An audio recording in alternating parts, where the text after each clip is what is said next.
Hey everybody, it's JJ with Productivity Injection. I am here to talk about books because I'm always talking about books. Okay, I'm not always talking about books, but I talk about books a lot.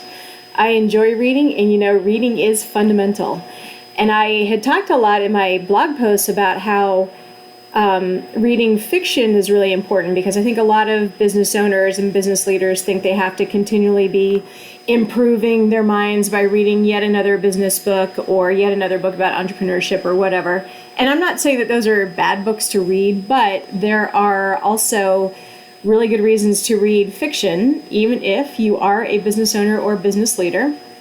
And I've been talking a lot about empathy. Nonfiction does not have the same result in making people more empathetic that fiction does. So reading novels is a really good way to increase your empathy, which is a very necessary component for leadership these days, right? Command and control doesn't work, top down doesn't work.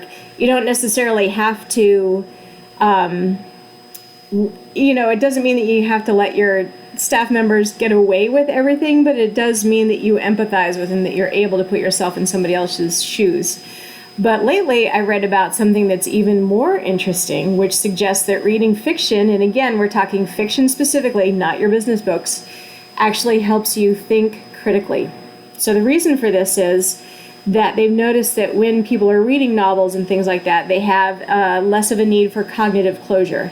And people who have a really high need for this cognitive closure find it hard to take in new information. They are much more susceptible to conspiracy theories. They just can't really deal with open-endedness and confusion and things like that. And of course, as a business leader, what do you need to do? Think critically. So fiction has actually been shown to, at least in the short term, decrease the need for this cognitive closure, which means your mind stays open a little bit more so that you can actually kind of sort through the facts and not just shut everything down because your brain is so desperate to just reach the answer. So that's another key reason why you should be enjoying your books. And again, I don't want to say that. I mean, I do feel like a lot of business books are exactly the same, and I don't necessarily enjoy reading the same book over and over. Actually, I don't enjoy reading the same book over and over, depending on the book. But it's a lot of people tell me they don't have time for reading because they don't really want to read a business book. Because let's face it, they're kind of dry, they're kind of boring, except of course the ones that I've written. But I mean, other than that, they're kind of boring, they're kind of dry, and you would rather just watch some Netflix. But if you're reading something that you actually enjoy, and it could be romance, it could be mysteries. I love mysteries. I read spy thrillers, all that kind of stuff. I love psychological mysteries and things.